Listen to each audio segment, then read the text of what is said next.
ኧረ ቆይ አንድ ጊዜ ተረጋጋ፣ ታወራለህ። ምን መድረኩ ዝም ብዬ ሳዳመጥህም ነበር እኮ እስካሁን። ቦኒ ማለት እኔና ቦኒ የምንተዋወቀው የዛሬ 11 ዓመት ነው የማውቀው። ፓልቶክ ላይ ነው የማውቀው። ፓልቶክ ላይ ተመሳሳይ እኔ ስስልም ይህን ጥያቄ ነው የጠየቀኝ። አላህና መላእክቱ የቂያማ ቀን ምስክሮቼ ናቸው። ይህን ጥያቄ ጠይቆኝ ኡስታዝ አቡሀይደር መለሰለት። ይህንን መልስ ይዤ ስቲል ነው አሁንም እየመለስኩኝ ነው ያለሁት። ያውቀዋል። ሱረቱ ነህል ምዕራፍ 16 ቁጥር 25 ላይ ጠይቀኸኝ እንዴት ሰለምክ ብለህ ጠይቀኝ። ይችን ጥያቄ ጠየቀኝ። እኔ ደግሞ ክርስቶስን እና ክርስቲያን ደግሞ የሆንኩት አንተ ሰብከኝ ነው። ቆይ አይደለም፣ እሱን አይደለም ብለህ ግን ማለት እንዳረሳውልህ ነው፣ እንድታውቀው ነው እንዳረሳው። ልክ ይህን ጥያቄ ስጠይቀኝ እኔ ያኔ ሙሉ ቁርአን አላውቅም፣ ምክንያቱም ሙሉ ቁርአን ላላቅ እችላለሁ። እና ልክ ስጠይቀኝ መሀል ላይ ኡስታዝ አቡሀይደር ገባና ኡስታዝ አቡሀይደር ይሄንን ጥያቄ ሲያብራራ ያስኩት። ማንኛውም ሰው ሲመጣ አሁን ይህን ጥያቄ መልስ በአንተ የተነሳ ነው ይህን ጥቅስ ያወቅኩት። እስቲል ናው ግን አንተ ግን ይህን መልስ ተመልሶልህ ኡስታዝ አቡሀይደር መልሶ አይደለም እኮ ቫይድ እኔ እኮ እሱ ሲጀመር ያለው እኮ ነው። ባገኘው አጋጣሚ አዳዲስ ሰዎች የሚሰልሙትን ሰዎች እየፈለግ ይችን ጥያቄ አረ እሱን አሁን ይህንን ያነሳው እኔ ያልነሳውም እሱ እኮ ነው። በውርስ ኃጢአት አላምንም አለ ነው። የውርስ ኃጢአት እዚህ ጋር ስለ ውርስ ኃጢአት ምንም የሚናገረው ነገር የለም። ኃጢአተኛ የለም ስላለ እኮ ነው። ኃጢአት ለአንዱ ኃጢአት አንዱ ነው ያሸከመው። ኃጢአት አይወረስም አለ። አሁንም አላመጣም። 16:25 ላይ ኃጢአት ይወረሳል አይልም። ምንድን ነው የሚለው? እንየው ጥቅሱን። ይህ የሚሉትን በትንሣኤ ቀን ኃጢአቶቻቸው በሙሉ ከነዚያ ያለ እውቀት ሆነው ከሚያጠሟቸው የጠመሙ ሰዎች የሚቀጠቱትን ቅጣት ከእነሱ ላይ ሳይጨመርና ሳይቀነስ ወደ እነርሱ ይመጣል። በማጥመማቸው በማሳሳታቸው የተነሳ በሚሳሳቱት ሰዎች የሚቀጡትን ቅጣት አሳሳቶቹ በሚያሳሱበት ምክንያት ይቀጣሉ። ረሱል ላ ሰለም ይህንን ጥቅስ ሲያብራሩት ምን አሉ? ታላቁ ሙፈሲር ኢብኑ ከሲር የረሱል ላ ሰለም ሱነን ኢብኑ ማጃ ላይ ምን አሉ? ያላ መልእክተኛም እንዲህ አሉ፣ ማንም ጠሪ ሰዎችን ወደ ጥመት የሚጠራ የተከተለው ሰዎች የሚሸከሙት ኃጢአት ከእርሱ ላይ ሳይገድልና ሳይል ይሸከማል። ማንም ጠሪ ሰዎች ወደ ምሪት የሚጠራ የተከተሉ ሰዎች የሚያገኙትን ምንዳ ከእነርሱ ላይ ሳይጎደል ይሸከማል አለ። ለምሳሌ አንድ ሰው ወደ ኢስላም አንድ ሰው ከጠራውና ያ የጠራው ሰውዬ የሚያገኘውን አጅር ወደ እኔ ይሸከመዋለሁ ማለት የውርስ ኃጢአት ነው? ወደ ሰዎችን ወደ ቅንነት መምራት የውርስ ነው? ውርስ ነው ወይስ በፈቃድ ላይ የተመሰረተ ነው? አሁን ለምሳሌ አንዱ ነፍስ ሁሉ በራሷ ትያዛለች ይላል አይደል? በራሱ ይሄኛው ግን ስለ ማጥመም ነው የሚያወራው፣ ስለ መጥመም አይደለም የሚያወራው። የጠመመ ሰው አሁን አንተ የምታወራው ስለ ጠመመ ሰው ነው ቦንዬ። ይሄኛው የሚያወራው ግን ረሱል ላ ሰለም ያሉት አንድ ሰው ወደ ጥፋት መንገድ የመራ ሰው የጠፋውን ሰውዬ የሚያገኘውን ቅጣት ወደ እሱ ይመጣል። አንድ ሰው ደግሞ ወደ ቅንነት ወደ ጥሩ ነገር ወደ እውነት የመራ ሰው ወደ እውነት የተመራው ሰውዬ የሚያገኘውን አጅር ወደ እሱ ይመጣል በሚለው አረፍተ ነገር ውስጥ ስለ ውርስ ኃጢአት የሚናገረው ኃይለ ቃል አለ። አውጥተህ ልታሳየኝ ትችላለህ? የውርስ ኃጢአት እኮ የአንዱን ኃጢአት አንደኛው አይጠየቅም ነው አይደለ? መነሻችን ይሄ ነው። ማይጠየቅ አሁንም እኮ ይጠየቅ አይደለም እኮ የዛኛው የሚጠቀም አይደለም። ቦታ ላሳይ አይደለም። ቆይ ይሄኛውን ጨርሳ 16:25 እንጨርስና ወደ ሌላ እንሄዳለን። ሰውየው ያለ እውቀት ስላጠመመው ከዛ ካጠመመው ሰውዬ የሚቀጣውን ቅጣት ሰውየው ይቀበላል ማለት እንጂ የዛኛውን እንትን ምንም ባላደረገው ነገር የዛኛው ኃጢአት ወደዚህ ይመጣል የሚል ነገር አለ እዚህ ጋር ስለ ውርስ ኃጢአት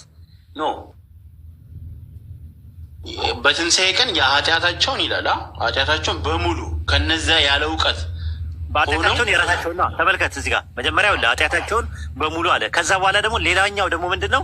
ከነዚያ ያለ እውቀት ከሚያጠሟቸው ሰዎች ኃጢአት ከፊልን አለ። የትኛው ነው ከፊል የተባለው? ሰውየው በመጥመሙ ለምሳሌ አላህ ይጠብቅህና አንድ ሰው መጥቶ ለጀሃነም የሚዳርግህን ነገር ክህደት ቢያስተምርህ ከዛ በኋላ የምትሰራውን ኃጢአት በሙሉ አይመጣም ራሱ። ልክ ግን ያኛውን ለገሃነም ወይም ደግሞ ለኩፍ የዳረገ ሰውዬ በማድረጉ የተነሳ ይጠየቃል ነው ፖይንቱ ያለው። ልክ እንደዛው ተመሳሳይ እኮ ነው ያልኩ። ማንም ጠሪ ሰዎችን ወደ ምሪት የሚጠራ የተከተሉትን ሰዎች የሚያገኙትን ምንዳ ከእርሱ ላይ ሳይቀነስና ሳይጨመር ይሸከማል ብለዋል ረሱል ሰለላሁ ዐለይሂ ወሰለም። ያስ ውርስ ነው? ጽድቅ ይወራረሳል ማለት ነው? ስለ ውርስ ነው የሚናገረው ሀዲሱ ቦኒ አቤት እኮ አሁን እኔ አዲሱ ላይ እንትን አላላ ይኸው ሱነን ኢብኑ ማጃ አውጣለት ስሚዞዬ። ሱነን ኢብኑ ማጃ መጽሐፍ 1 ሐዲስ 210 ላይ ያውልህ አውጣለት። እዚህም አለ ኡስታዝ ልቀይረው? ኧረ ችግር የለም ይሁን። ይሄኛው ይኸው he who called people to the righteousness there would be reward assured for him like the reward of those who adhere to it የተከተሉት ማለት ነው። ወደ መልካም ስራ እንትን ያለ ማንም ሰው reward being ተርጉምለት። ማንም ሰው ሰዎችን ወደ ምሪት የሚጠራ የተከተሉ ሰዎች የሚያገኙትን ምንዳ ከእርሱ ላይ ሳይጓደል ይሸከማል። እሺ ቀጥል።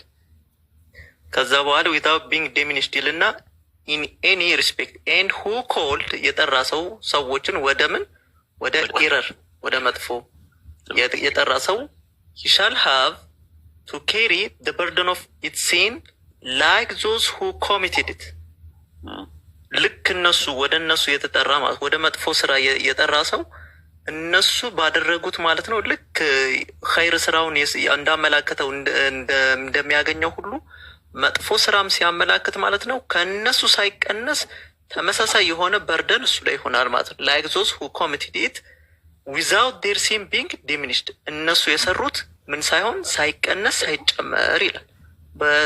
በኸይሩም በመጥፎም ይሄ በቃ ወደ መጥፎ ነገር የመራ ሰው ያ የተመራው ሰውዬ እሱ በመጥፎ ነገር ስለመራው ሰውየው ሊያገኘው የሚችለውን ቅጣት በመጥፎ ነገር በመመራቱ ሰውየው አጥማሚው ይቀጣል ማለት ነው። ያ ደግሞ ወደ ምር የመራው ነገር ወደ ቅንነት ወደ እውነት የመራ ሰው ደግሞ ካለ እሱ ሊያገኘው የተመራው ሰውዬ የሚያገኘውን አጅር ይሄኛው ደግሞ ወደዛ ስለጠራው አጅሩን ያገኛል። ስለ ውርስ ምንም ነገር የሚናገረው ነገር የለም። ስለዚህ ምንድን ነው መሰለ ይሄ ነገር የዛሬ 11 ዓመት ተመልሶ እኔ ፊት ራሱ መጠየቅ የገረመኝ ቦኒ ማለት ህሊናን ራሱ አንተ ፊት መጠየቁ ነው። እኔ እኮ አይደለም ጠይቀ አይደለም እኔ እያለው ለእኔ ጠይቀኝ የዛሬ 11 ዓመት አይደለም መጠየቂያ አይደለም። ዛሬ 11 ዓመት ማለት እንግዲህ አንተ ሙሉን አንተ ባይብል ላይ አላቅም የምትለው አንተ ሸመገልክበት፣ አረጀህበት ክርስትናው ላይ ማለት ነው። አረጀህበት፣ ሸመገልክበት፣ አርጅተህበት፣ ሸምግለህበት ያኔም እኮ ምንድን ነው ሸመገልክበት ክርስትናው ላይ ማለት ነው። አርጅተህበት ክርስትናው ላይ የማታውቀው ነገር እንዳለ ራሱ ጃ እያሳየህ ነው ያለው። ልክ በተመሳሳይ ደግሞ አሁን ያኔ እኛ ገና ማለት ገና እንደሰለምኩኝ ዘለመተህ ምንድነው ያደረግከው? ጥያቄ አለኝ አልክ። ለማ ሲባል ለወሂድ አልክ። ምንድነው ጥያቄ ስትባል ይችን ጥቅስ አመጣሃት። ልክ ስታመጣት አውቶማቲካሊ እኔ ልክ ሳላወራ ኡስታዝ አቡ አይደር አጋጣሚ ጥያቄውን ስለሚያውቀው አብሽር ጥያቄውን አውቀዋለሁ ብሎ ልክ እንደዚህ አሁን እንደመለስኩልን የመለሰው ያኔ እንደዛ ሆኖ ረሰው አንተ እንዴት ታሾፋለህ እንዴ? እና ወላሂ ነው የምልህ አላህና መላእክቱ የቂያማ ቀን ምስክር ነው። አንተ ከረሳኸው አላውቅም ራሱ ከዛ በቀጥታ የጠየቀው ሰው ጥያቄ ነው የጠየቀው። ታስታውስ እንደሆነ ሱረቱ ሂጅር ምዕራፍ 15 ቁጥር 9 ጠቀስክና አንተ ያልከን የነበረው ቁርአን እኛ ወርደዋል እኛ እንጠብቀዋለን የሚለው ዚክር ነው የሚለው እንጂ ቁርአን አይልም የሚል ከአንተ ሰምቼ ምንድን ነው እንደዚህ ይላል። ስለዚህ ተውራትና ኢንጂል ተጠብቀዋል ብለህ እሱን ጠየቅ። አንደኛ ነገር ይጠየቅ። ሁለተኛው ጥያቄ ደግሞ ይህንን ጥያቄ ጠየቅ።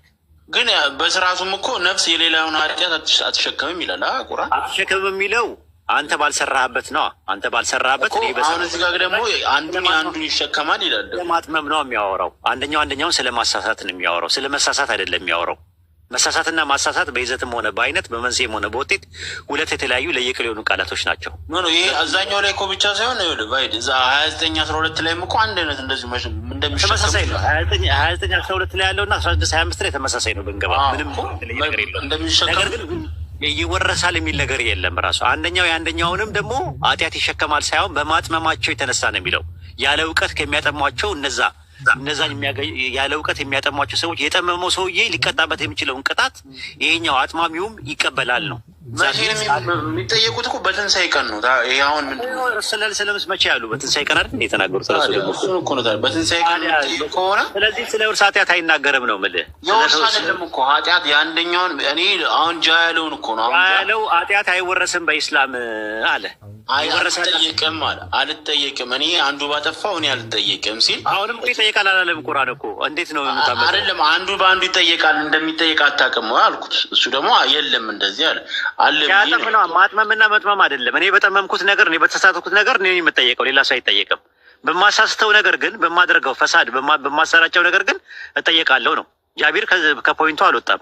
ከሁለቱም ፖይንት የቃላት ጨዋታ አለይኩም ሰላም ወራህመቱላሂ ወበረካቱ። አይ በቃላቸው መጀመሪያ ያለው ስለ ውርስ ነው። አንደኛው ኃጢአት አይጠየቅም። እስልምና ከክርስትና አንተ ስትመጣ እኮ ብዙ እኔ አንደኛ ብዙ እንደዚህ ሃይማኖት ምናምን በጣም ረጅም ጊዜ አውርቼ የማላቅ ብዙ እንትን አለ። በዛ ላይ ግን አንተ ስትመጣ ሳይ እኔ ያው በጣም አንተን ስለምወድ ይደብረኛል ከአንተ ጋር ማውራት ራሱ። አይደለም ይሄ እኮ እውነትን ለማወቅ ነው። የምን ይደብረኛል ምናምን ፍራቻ ምናምን አለ ፍራቻ ምናምን እና ከአንተ ጋር እንደ ማውራት ድሮ ነበር እንደ ድሮ ታውቃለህ። ላይ የምር እንትን ብዬ ነው አንተ ስለሆንክ በደንብ እግዚአብሔርን እንዳውቅ ያረክኝ። አሁን አንተ እንደዚህ የሆነ ሳይ ያው ትንሽ እወጣለሁ። ብዙ ጊዜ ወጥቻለሁ ደግሞ እኔ እኮ ስለሙ ብያቸዋለሁ። እኔ እኮ ምርጫው እኔ አሁን በቃ ጠናው ምን አልኩኝ። በቃ የራሴን መንገድ እኔ ለሚቀጥለው ዓለም ቀብር ላይ ሲሄድ ወደሚቀጥለው ዓለም ሲሄድ ይጠቅመኛል ብዬውን ነገር ወሰንኩኝ። ጸናው በዛ ነገር አይደለም። ጥያቄዎቹ ተመልሰውልኝ ነው። ግን አሁን እንደው ያኔ በጣም ብዙ ጥያቄዎች ናቸው። እኔ እንኳን እኔ አመጣ ነበር እንደዛ። ግን እኔ እንዳልኩ ነው ውስጤና ውጪ አንድ አልነበረማ። ያኔ እኔ ውስጤ እስልምና ነበር እንትን የሚለኝ የነበረው፣ ውጪ ደግሞ እንዳልኩ ነው ጥናት አጠናለሁ። አንሰሪንግ እስላም ነው ማነበው የነበረው። እዛ ላይ የነበሩትን ጥያቄዎች ነበር እያመጣው የነበረው።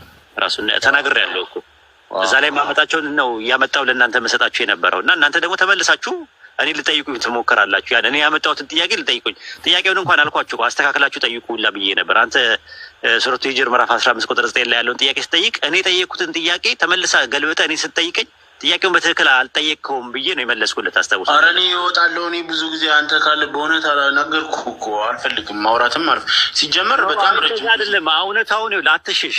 ወላሂ ነው የምልህ። መሸሽ እኮ አይደለም መሸሽ ሳይሆን እኔ እግዚአብሔር ገብቶኛል።